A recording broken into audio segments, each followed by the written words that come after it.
Vamos a ver entonces en términos generales la presentación. Una recomendación importante cuando uno está mirando las normas es tener en cuenta la estructura del estándar. ¿Por qué les digo que es importante esta recomendación? Porque cuando uno tiene en cuenta la estructura del estándar, eso le va a servir a uno para hacerse una idea del esqueleto que tiene en sí la norma. Entonces, si nosotros vamos, cuando uno ya va avanzando en el estudio de la norma, uno, por ejemplo, en la vida práctica, uno sabe que yo necesito saber algo de la depreciación, pues ya yo me voy a mirar puntualmente dónde está hablando de la depreciación. Entonces, digo, va a ser allí en la medición posterior al reconocimiento, por ejemplo. Si yo vendí un elemento de propiedades planta de equipo, entonces yo tengo que saber cómo darle de baja en cuenta, entonces yo me voy a baja en cuenta. Entonces, por eso el esqueleto de la norma es muy importante uno tenerlo en cuenta. Casi todas las normas tienen una estructura muy similar, las que no son transversales. Pues si vos vas a tomar una norma transversal, como es por ejemplo la NIF 13, pues evidentemente allí van a encontrar una estructura muy diferente. El mismo estándar nos dice que hay digamos, unas cuestiones problemáticas en el reconocimiento de las propiedades planta y equipo. ¿Cuáles son esas cuestiones problemáticas? Esas cuestiones problemáticas son la contabilización de los activos, determinar el importe en libros, que vamos a ver ese concepto, cuáles son los cargos por depreciación y las pérdidas por deterioro. Acá es muy relevante tener en cuenta que las pérdidas por deterioro de muchos activos los trata específicamente la NIC 36, que habla concretamente de este tema específico de deterioro del valor de los activos. Entonces, para empezar, miremos qué son las propiedades planta y equipo. Entonces, en primer lugar, la norma nos dice que son activos tangibles. Cuando nosotros sabemos que cuando hablamos de activos tangibles son aquellos que tienen una apariencia física y que poseen una entidad principalmente para tres cosas. Para lo siguiente: para usar en la producción o en el suministro de bienes y servicios, para arrendarlos a terceros, segundo, o para propósitos administrativos. Entonces es muy importante saber cuál es la finalidad del activo para uno saber si lo va a determinar como propiedades planta de equipo o no. ¿Por qué? Porque yo no puedo decir de entrada, por ejemplo, que un edificio hace parte de la NIC 16 o que es un elemento de propiedades planta de equipo. ¿Por qué no lo puedo decir? Pues porque puede que yo me dedique a vender edificios, a vender inmuebles. Entonces yo me dedico a vender inmuebles. En ese sentido, yo voy a encontrar que no va a estar bajo el alcance de la NIC 16, sino bajo el alcance de la NIC 2. Entonces es muy importante mirar para qué lo está usando la organización. Acá vemos, en términos generales, que son para este tipo de cosas.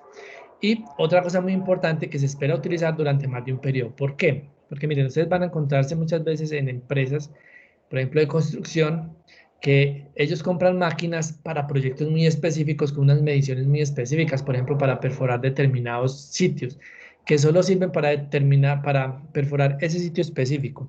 Entonces, si esa máquina está en un proyecto que va a durar 2 años, pero esa máquina la van a usar solo 8 meses y sabemos que esa máquina no se puede usar en otro proyecto, evidentemente no va a cumplir con la definición de propiedades planta de equipo. ¿Por qué?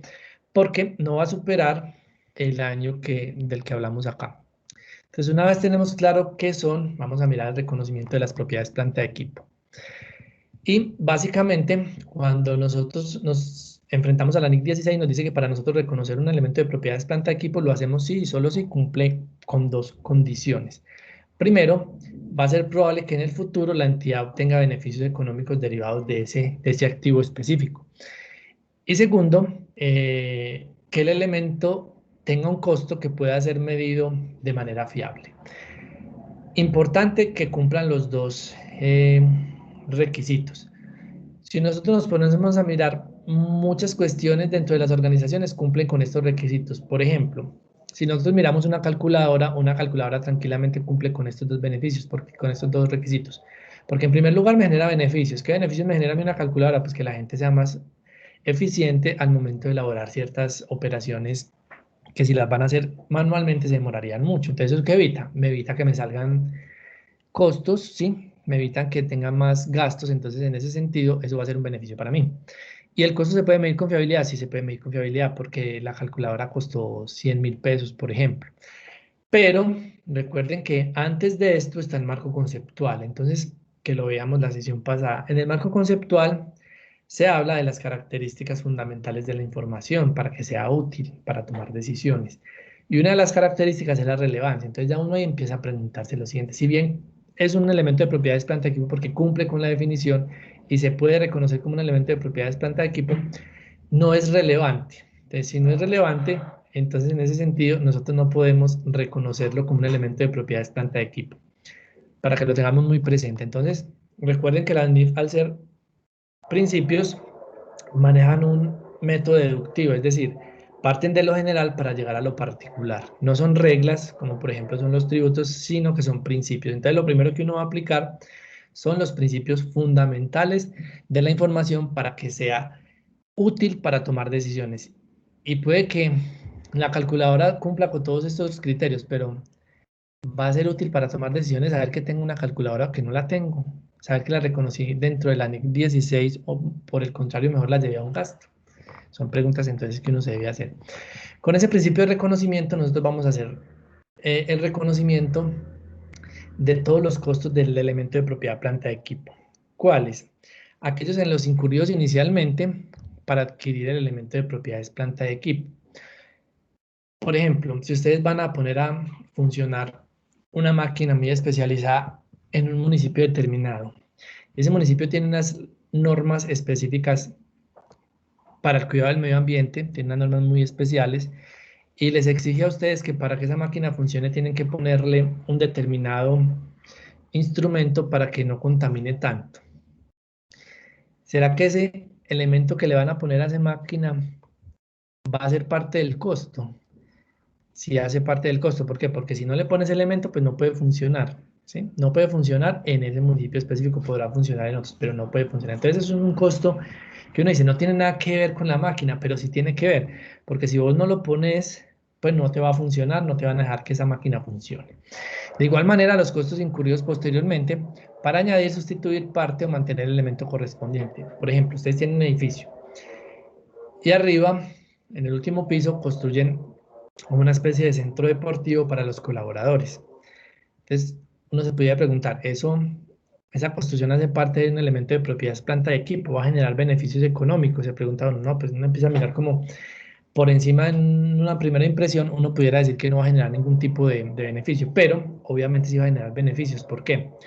Pues porque los colaboradores van a tener un espacio de dispersión y pues consecuentemente si tienen un espacio de dispersión van a tener más estabilidad en la empresa, se van a sentir mucho más satisfechos y pues uno esperaría que de eso los colaboradores no roten tanto y consecuentemente pues que rindan un poco más.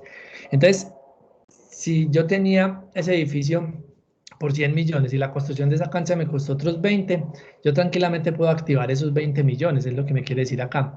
¿Por qué? Pues porque cumple con estos dos criterios, me va a generar beneficios y se puede medir el costo con fiabilidad. Hay que tener en cuenta que los estándares, al ser basados en principios, no va a decir cuáles son propiamente unidades de medidas. Por eso es muy importante para nosotros dentro de las organizaciones tener en cuenta que debemos usar el criterio o el juicio profesional. Entonces, por eso puede ser que en algunas organizaciones unas partidas individualmente no sean tan relevantes, pero si yo las tomo todas, se van a convertir relevantes. Por ejemplo, recuerdo en unos colegios donde estábamos haciendo todo el proceso de las NIF, que si nosotros mirábamos los pupitres de manera individual, pues eso no era relevante porque no tenían un costo relevante.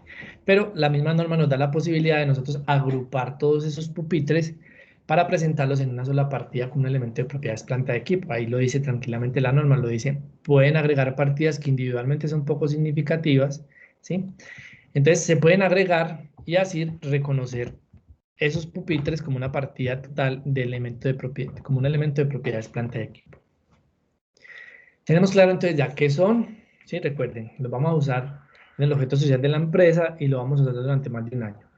Segundo, ¿cuáles son los criterios de reconocimiento? Pues que me generen un beneficio económico como primer lugar y en segundo lugar que el costo se pueda medir como fiabilidad. Ahora vamos a ver la medición en el momento del reconocimiento de los elementos de propiedades planta de equipo. ¿En qué consiste esto? Entonces, la norma en términos generales nos habla de un principio y nos dice que los elementos de propiedades planta de equipo que cumplan con las condiciones para ser reconocido, es decir, las dos que vimos anteriormente, se va a medir por el costo. Recuerden que yo les decía en la vez pasada que la norma cuando habla de costo, no habla de costo en el sentido de como lo entendemos nosotros usualmente, sino que es todo lo que se le va a sumar para reconocer un elemento, como en este caso de propiedades planta de equipo. Entonces se va a medir por el costo. Es importante tener en cuenta que el costo es el precio equivalente en efectivo en la fecha de reconocimiento. Y un tema que para eso también yo les tengo un video para que lo vean pues, más adelante. Cuando el pago se aplaza más allá de los términos normales del crédito, esa diferencia se va a reconocer como un gasto por interés, ¿sí? Ese tema yo se los voy a dejar en un video porque es un tema pues que es transversal a muchas normas. Entonces, ese tema específico yo les voy a montar un video al respecto. Entonces, ¿cuáles son los componentes del costo? La norma nos habla de lo siguiente. Primero nos dice, antes de decirle cuáles son los componentes del costo, como lo dice la norma, se los digo en términos muy escuetos, muy simples, muy cotidianos nuestros. ¿Qué le voy a sumar yo al costo de un elemento de propiedad de planta de equipo? Todo hasta que esté listo para funcionar, ¿sí?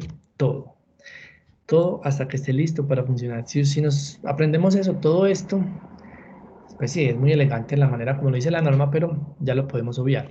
Entonces, ¿qué nos dice la norma específicamente? Nos dice precio de adquisición, incluidos los aranceles que no van a ser recuperables, y voy a deducir cualquier descuento. Todos los costos directamente atribuibles a la ubicación del activo, por ejemplo, el transporte, la gente, todos los honorarios que yo voy a hacer para que me lo instalen y demás. Y este último, que lo vamos a ver más detalladamente, toda la estimación inicial de los costos de desmantelamiento y retiro del elemento. ¿A qué hace referencia a esto? Cuando las organizaciones, por ejemplo, tienen que ubican un elemento de propiedades planta de equipo en un lugar específico, pero se sabe que una vez termine su vida útil, van a tener que retirar ese elemento, van a tener que rehabilitar el lugar donde estaba. Entonces, por ejemplo, yo instalé una máquina en un municipio específico. El municipio me dijo que yo, una vez terminara ese proyecto, tenía que rehabilitar el lugar y dejar el lugar como estaba. Y adicional a ello, tenía que poner, sembrar árboles por ejemplo, como lo llaman en los municipios, en las cuencas donde nacen las principales quebradas. Entonces yo quedé con ese compromiso. Yo tengo que reconocer eso como un costo. ¿Cómo así? Porque como un costo eso no tiene nada que ver con el elemento. Sí tiene que ver, porque si usted no lo hace, pues no le dejan instalar. Y si no lo dejan instalar, pues no está listo para funcionar. Entonces miren que esos costos hay que hacerlos. Ahorita vamos a ver con el ejemplo cómo quedarían. Entonces vamos a mirar. Acá nos hablan de algunos costos específicos, los del emplazamiento, los de la entrega inicial o transporte posterior, los de instalación y montaje, los honorarios, ¿sí? Eh, Aquí hay unos costos que no forman parte de eso, como los costos de apertura, de producción de un nuevo producto, los costos de administración, otros costos indirectos.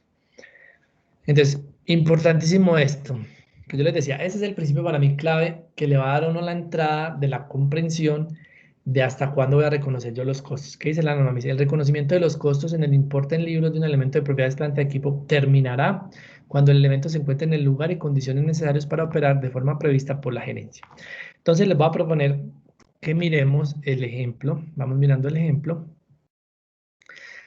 para que nos vaya quedando entonces todo esto pues mucho más claro con lo que estamos viendo. Entonces el ejemplo que les tengo propuesto es el siguiente. Entonces nos dice, una entidad adquiere el 1 de enero de 2020 una máquina en el extranjero para ponerla a funcionar en uno de sus proyectos ubicados en el oriente antioqueño. El precio de la máquina fue de 128 millones. Los costos de transporte desde el extranjero y todos los gastos legales ascendieron a 15 millones. El transporte hasta el lugar de la obra alcanzó una cifra de 2.800.000. Los costos de instalación fueron de 3.200.000. Además, se sabe que el lugar donde se instalará la máquina deberá ser restaurado y rehabilitado una vez que se retire el elemento. La estimación de estos costos asciende a 6.300.000, para lo cual es adecuada una tasa de descuento del 5.6 anual. Vamos entonces a mirar hasta acá para que lo integremos con esto que estamos viendo. Entonces, miren, vamos a integrarlo.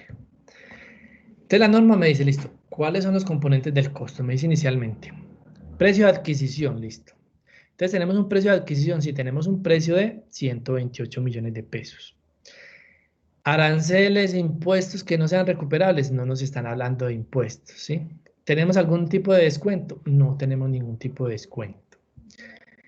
Todos los costos directamente atribuibles a la ubicación del activo en el lugar y en las condiciones necesarias para que pueda operar de forma prevista por la gerencia. Entonces, acá tenemos 128, que es el precio.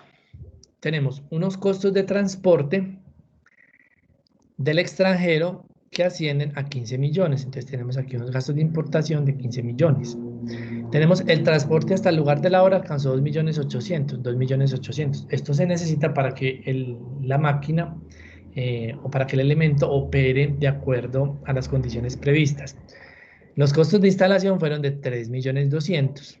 Y sabemos que una vez termine, que son 5 años el proyecto, nosotros tenemos que rehabilitar el lugar, ¿sí? Tenemos que rehabilitarlo.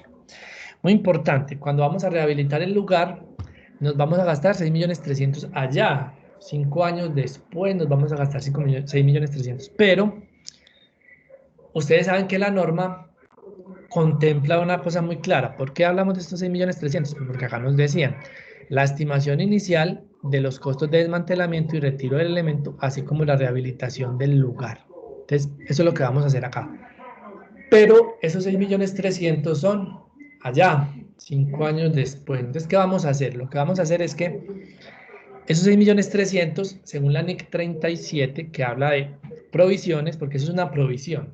¿Qué caracteriza una provisión? Como lo vamos a ver más adelante. Una provisión lo caracteriza que hay incertidumbre en el cuándo y en el cuánto.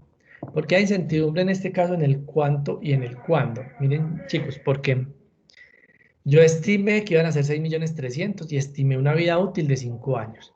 Sí, estimé. Pero puede que yo me gaste más o me gaste menos, ¿cierto? Hay incertidumbre en el cuánto. Pero puede que yo me demore un poco menos o me demore un poco más. Hay incertidumbre en el cuándo. Entonces, por eso es una provisión. Entonces, ¿qué me dice la NIC 37? Me dice, cuando el valor del dinero sea significativo, es decir, estos 6.300.000 sean significativos, nosotros vamos a suponer que son significativos, los va a traer a valor presente, ¿sí? Y va a ir reconociendo año a año el gasto financiero. ¿Por qué? Porque usted no le puede sumar los 6.300.000 hoy, ¿cierto? Hoy, en esta fecha, a esa máquina. ¿Por qué no se los puede sumar? Pues porque 6.300.000 hoy no van a ser lo mismo que 6.300.000 en 5 años. Y ustedes saben que los vamos a pagar es 5 años después. Entonces lo que tomamos son esos 6.300.000, lo descontamos al día de hoy, es decir, con 5 años, y vemos cuál es el valor presente de esos 6.300.000 hoy. Y eso es lo que le vamos a sumar al costo. ¿Listo? Entonces tenemos que calcular primero el desmantelamiento. Entonces, ¿cómo se calcula el desmantelamiento? Entonces sabemos que el valor del desmantelamiento van a ser 6.300.000, ¿sí? Estamos de acuerdo con eso. Tenemos una vida útil estimada de 5 años. Y tenemos una tasa de descuento estimada, que ya la calculamos, de 5.6. Entonces, ¿qué vamos a hacer? Pues lo vamos a traer a valor presente. ¿Cómo lo vamos a hacer? Con la fórmula en Excel que se llama valor actual. Me dicen acá que tome la tasa. ¿Cuál es la tasa? 5.6. Luego me dicen, ¿cuántos son los números de periodos? 5. Me dice, hay pagos, es decir, hay cuotas, hay anualidades. No, no hay anualidades. Te le pongo punto y coma. Me dicen acá, ¿cuál es el valor futuro? Ah, valor futuro sí tenemos. ¿Cuánto vamos a pagar en 5 años? Vamos a pagar 6.300.000, ¿sí? Entonces, lo que vamos a hacer con la fórmula es, venga, esos 6.300.000, tráigalo a valor presente. Entonces, miren que 6.300.000, ¿sí? 6.300.000 hoy, con una tasa de descuento del 5.6 que voy a pagar en 5 años, hoy equivalen a 4.797.566. ¿Cuál es la condición o digamos cuál es el espíritu de la norma para que hagamos esto? El espíritu de la norma es que vos no pongas operativamente cosas que son financieras, me explico. Si yo acá pusiera 6.300.000, vía gastos se me va a ir viendo reflejado a través de la depreciación. Pero la diferencia entre 6.300.000 y 4.797.000 con el paso del tiempo se me va a ir viendo reflejado es financieramente, ¿sí? Es decir, en el estado de resultados financieramente. Entonces yo acá les propongo una tablita muy simple para que calculemos cómo va a ser el cargo, digamos, de la provisión año a año. Entonces acá tenemos un saldo de la provisión que vamos a empezar con 4.797.000, ¿sí o no?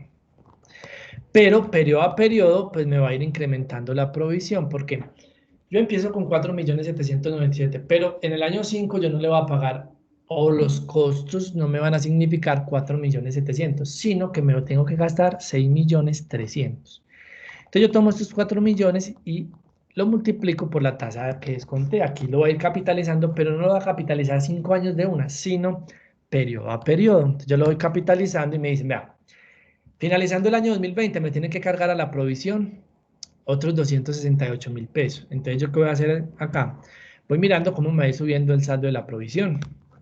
Entonces paso de 4 millones a 5 millones.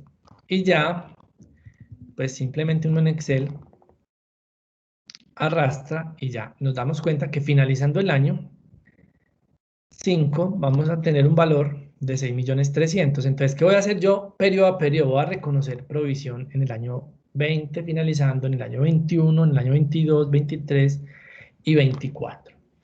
Y en el primer año voy a reconocer 4 millones. Entonces, 4 millones más todo esto, ¿sí? Me va a dar la suma de 6.300.000. ¿Listo? Entonces, volviendo acá a la presentación, a lo que nos dice la norma, debemos tener en cuenta una cosa muy, muy importante. Me dice, vea, ya tengo calculado esto, esto y esto, pues súmelo, listo, súmelo. Entonces, ¿qué me dice? Vea, ¿cuál va a ser el costo del activo? ¿Cuál va a ser el costo del activo del primero? Entonces, ¿usted qué me va a sumar? Me va a sumar todos los costos que tengo acá. ¿Qué tengo yo? Tengo el precio, ¿hace parte del costo? Sí. Los gastos de importación hacen parte del costo. Sí. El transporte, totalmente. La instalación, totalmente. El desmantelamiento también, pero no 6.300.000, no. Porque 6.300.000 es lo que va a pagar en 5 años. Hoy, ¿cuánto es hoy? Ah, ya yo lo calculé. Ah, ya lo calculé, 4.700.000, listo. Ese es el costo, ¿sí o no? Ese es el costo. 153.797.566. Entonces miren que el costo de esa máquina es mucho más que el precio, ¿sí? Incluye, como dice la norma, todos los gastos y la estimación del valor presente del desmantelamiento y la rehabilitación. Como la provisión es un pasivo, entonces la provisión inicial yo la llevo 4.797.000, que fue lo que calculamos acá, lo llevo como un crédito, y pues lo otro se supone que yo lo pagué del banco. ¿Qué pagué del banco yo? Pues se supone que yo pagué del banco esto, porque no me dijeron que no lo había hecho crédito. Pagué los gastos de importación, pagué los transportes y pagué la instalación, ¿cierto? Pagué la instalación. Entonces se supone que yo pagué todo eso. Y pues ahí me van a dar sumas iguales, ¿sí? 153.797.566, que sería lo mismo de acá.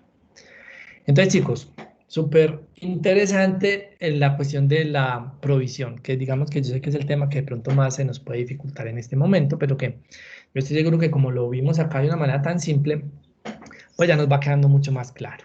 Listo. Obviamente, periodo a periodo, como lo vamos a ver aquí más abajo, ¿sí? Más abajo yo tengo ya pues preparado eso para hacerlo. Vamos a ir reconociendo el gasto de la provisión, el gasto financiero, y voy engordando, es decir, voy acreditando la cuenta de provisión, de tal manera que al final yo tenga 6.300.000, ¿sí? Entonces vamos a continuar con la medición posterior, como les había dicho.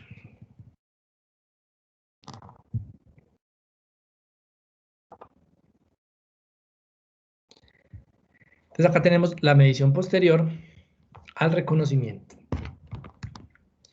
Para la medición posterior, nosotros tenemos que tener unos conceptos clave muy, muy bien comprendidos. ¿Por qué?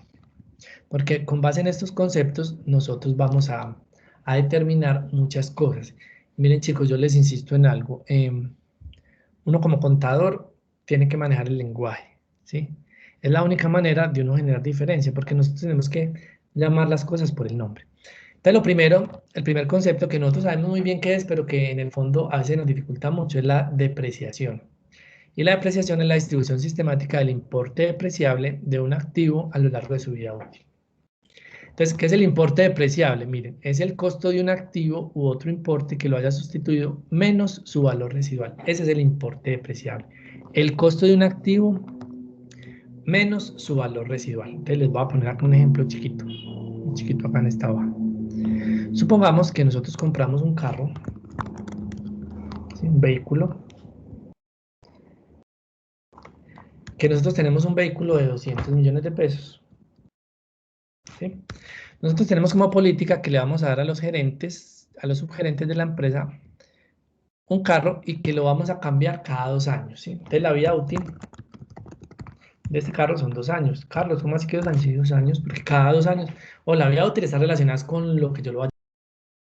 Pero yo lo puedo vender, porque es que un carro de 200 millones una vez 2 años, pues yo lo puedo vender. ¿Qué es por lo que lo va a vender? ¿Qué es? Es el valor residual. Miren, es el importe estimado que la entidad podría obtener de un activo por su disposición después de haber deducido los costos, ¿sí? Y ya sabemos que la vida útil es el periodo durante el cual yo voy a usar el activo. Entonces, el importe en libros vendría siendo el importe por el que se reconoce un activo una vez deducida la depreciación acumulada y las pérdidas por deterioro de valor acumuladas. Entonces, yo tengo un valor residual, entonces yo sé que una vez este activo cumpla mi vida útil, ¿cuál es mi vida útil? 2 años. Yo lo voy a poder vender por 100 millones, ¿sí? Por 100 millones. Entonces yo tengo acá el carro, tengo la vida útil y tengo un valor residual. Entonces, si vamos a la norma, me dice, listo, ¿qué es el importe depreciable? Es el costo de un activo, listo. Entonces yo voy a calcular el importe depreciable. Entonces me dice la norma, es el costo de un activo, listo. Entonces, costo. Ah, ya lo tengo acá, Carlos, listo, nótalo, costo.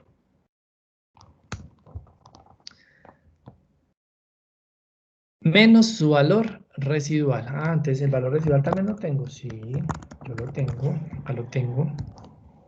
Me dice que es menos su valor residual. Entonces, ¿cuál es el importe depreciable?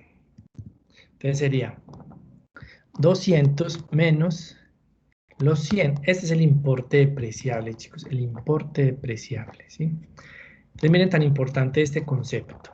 Este concepto es sumamente importante. Cuando el importe depreciable son 100, entonces ese es lo que me dice la norma acá. Ya yo tengo listo el importe depreciable, ¿sí? Tengo listo el importe depreciable. Entonces yo voy a determinar el importe en libros del año 1. Entonces yo voy a decir, listo, ¿cuál es el cargo por depreciación? Cargo por depreciación anual de esto. ¿Cuál es el cargo por depreciación? Pues yo tengo el importe depreciable, ¿cierto? ¿Cuál es el importe depreciable? Yo tengo acá que el importe depreciable son 100, ¿sí? Tengo una vida útil de 2, ¿cierto? Entonces, por tanto, el cargo por depreciación anual va a ser ¿de cuánto? Va a ser simplemente tomar esto dividido 2, ¿sí? Entonces yo sé que el cargo por depreciación anual van a ser 50 millones. Listo. Entonces ahora sí, vamos a calcular el importe en libro. Es el importe por el que se reconoce un activo una vez deducida la depreciación acumulada y las pérdidas por deterioro del valor. Entonces, yo tengo acá el costo para determinar el importe en libros, ¿sí? Vamos a determinar para este bien el importe en libros. Esto lo está haciendo para que nos queden muy claros estos conceptos. Entonces yo tengo el importe, tengo el costo, que lo tengo acá claramente identificado, ¿sí? Y tengo la depreciación acumulada. ¿Cuál es la depreciación acumulada en el año 1? Pues van a ser 50 millones. ¿Sí? Millones. Entonces, ¿cuál es el importe en libros en el año 1? Pues van a ser 200 menos 50. Entonces, aquí encuentro el importe en libros. Y si yo hago lo mismo para el año 2, quiere decir que la depreciación acumulada ya no van a ser 50, sino que van a ser estos mismos 50, ¿sí? Pero por 2. Entonces, el importe en libros ya en el año 2 serían de 100 millones, que es igualito, ¿a qué? Al valor residual. Mire que 100 millones es el valor residual, 100 millones me quedaron. Listo, importantes esos conceptos. Entonces, acá es importante tener en cuenta lo siguiente, que la entidad para la medición posterior como política uno de los dos siguientes modelos, el modelo del costo y el modelo de revaluación. Es muy importante tener presente lo siguiente, y es que el modelo del costo y el modelo de revaluación deben ser homogéneos a través del tiempo. ¿Por qué? Porque como es una política, según la NIC 8, cuando uno elige una política y la cambia, eso va a implicar que nosotros tengamos que hacer un cambio de política y por tanto una reexpresión de los estados financieros. Es decir, hacerlo de manera retroactiva. Muy importante tener en cuenta que la política la elige la gerencia. Entonces, ¿por cuál de los dos optamos, Carlos? No, eso no depende de nosotros, depende de la visión de la gerencia. ¿Qué se recomienda, chicos? Que en el modelo de revaluación sea utilizado para elementos que se vayan a valorizar con el paso del tiempo, como son los terrenos y los edificios. Y el modelo de costo para todo lo demás es lo que yo he visto pues como en la práctica cotidiana de las empresas. Y es lo que les recomiendo. No significa eso necesariamente que tenga que ser así, pero es lo más recomendado. ¿Por qué? Para no estar cambiando de política. Porque la idea es que la entidad aplique esa política a todos los elementos que compongan una clase de propiedades, planta de equipo. Entonces, ¿cómo es el modelo del costo? Simplemente es el costo del activo menos la depreciación acumulada menos deterioro acumulado por pérdidas de valor, que, como les decía ahora, para el caso concreto de la NIC, es la NIC 36 la que habla del deterioro del valor, y eso me da el importe en libros. ¿Cómo se maneja la depreciación, chicos? La depreciación es un concepto muy interesante dentro de la norma, porque la depreciación lo que me significa es mostrar cómo los activos yo los estoy usando, ¿sí? Y cómo esos activos me están generando beneficios a mí. Entonces acá la norma, el principio general que me dice es que uno va a depreciar de forma separada cada parte de un elemento de propiedades, planta de equipo que tenga un costo significativo con relación al costo total del elemento.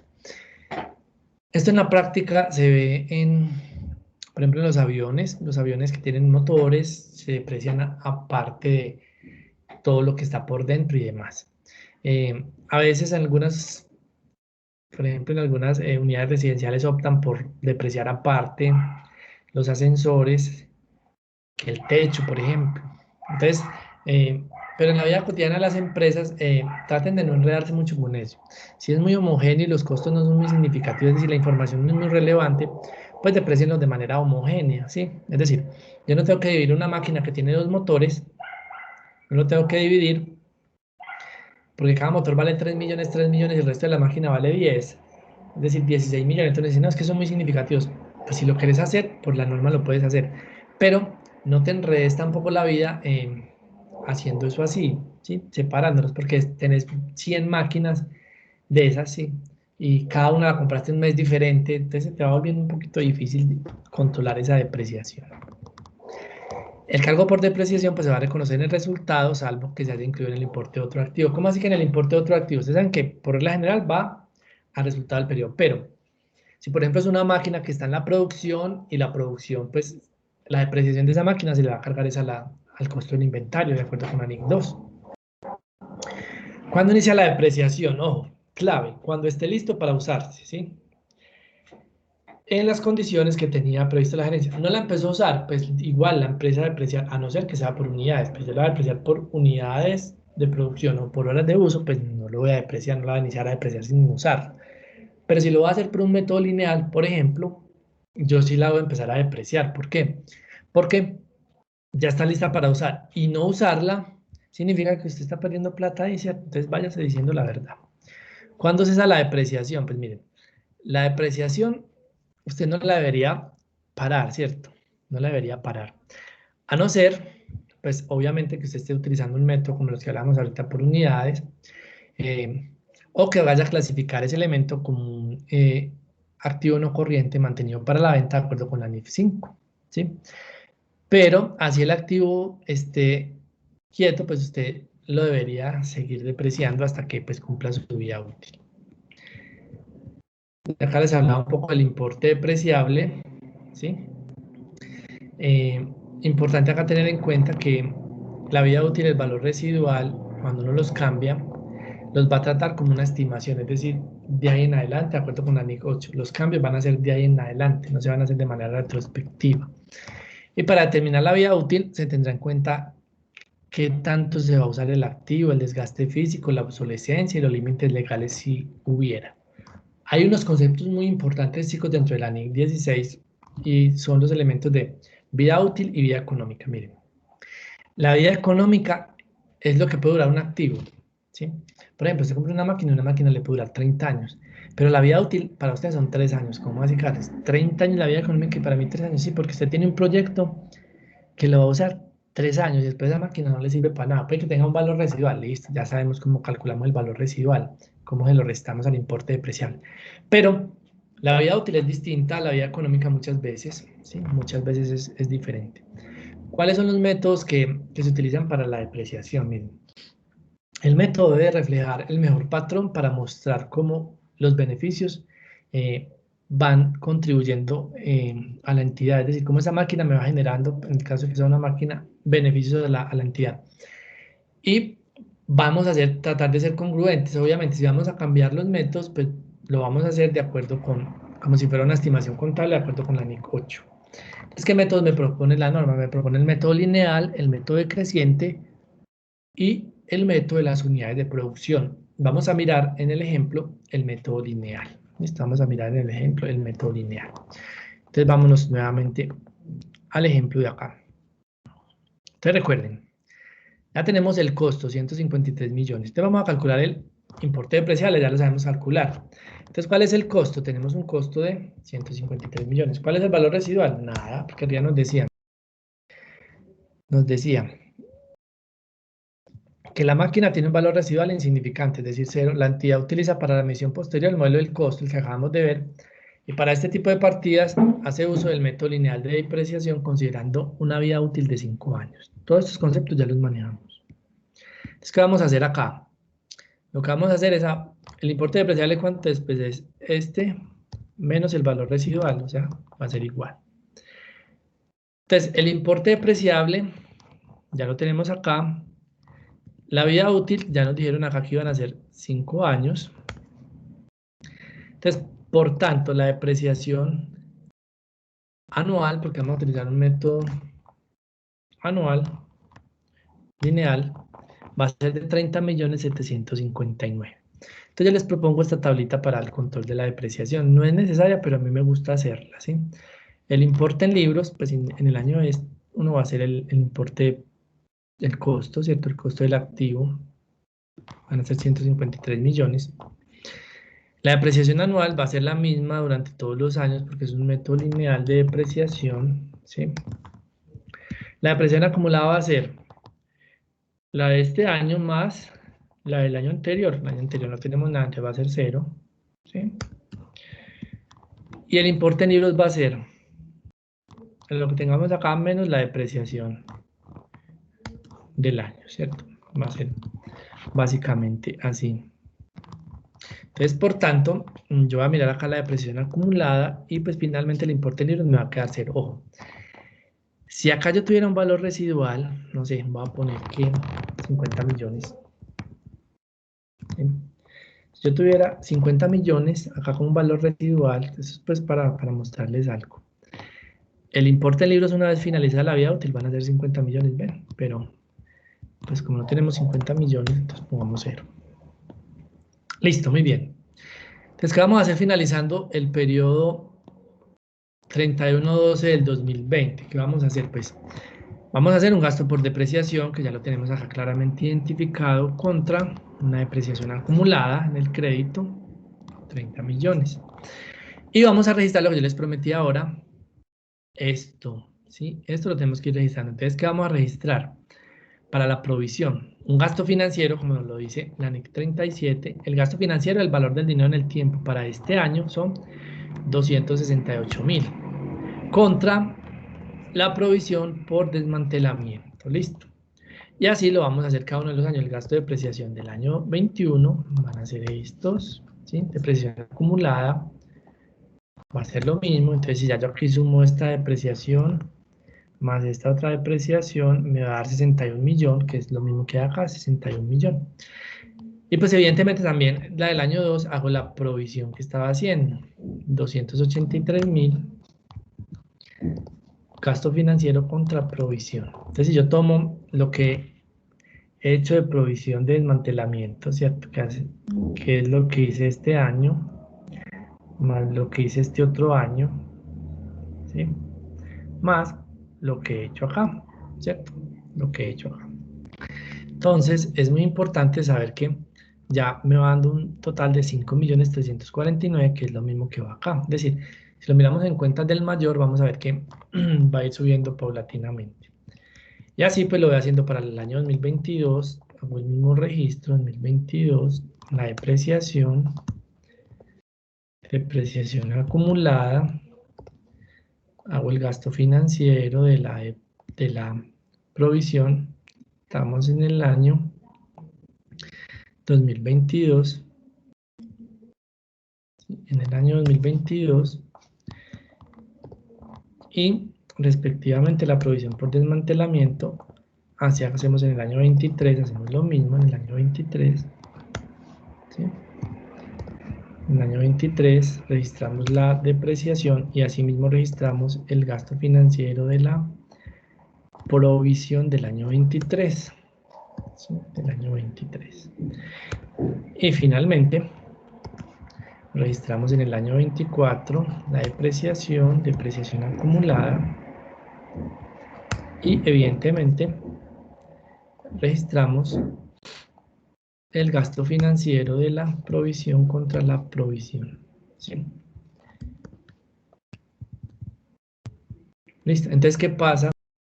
Finalizando el año, entonces yo voy a hacer, supongamos que somos tan buenos calculadores que nos dio 6.300.000. Entonces, ¿yo qué voy a hacer cuando rehabilite todo y me gasté 6.300.000? ¿Qué hago? Pues muy simple. Le doy de baja la provisión, ¿cierto? Finalizando el año, le doy de baja la provisión. ¿Por cuánto? Pues por los 6.300.000 que nos debió haber dado, ¿cierto? 6.300.000.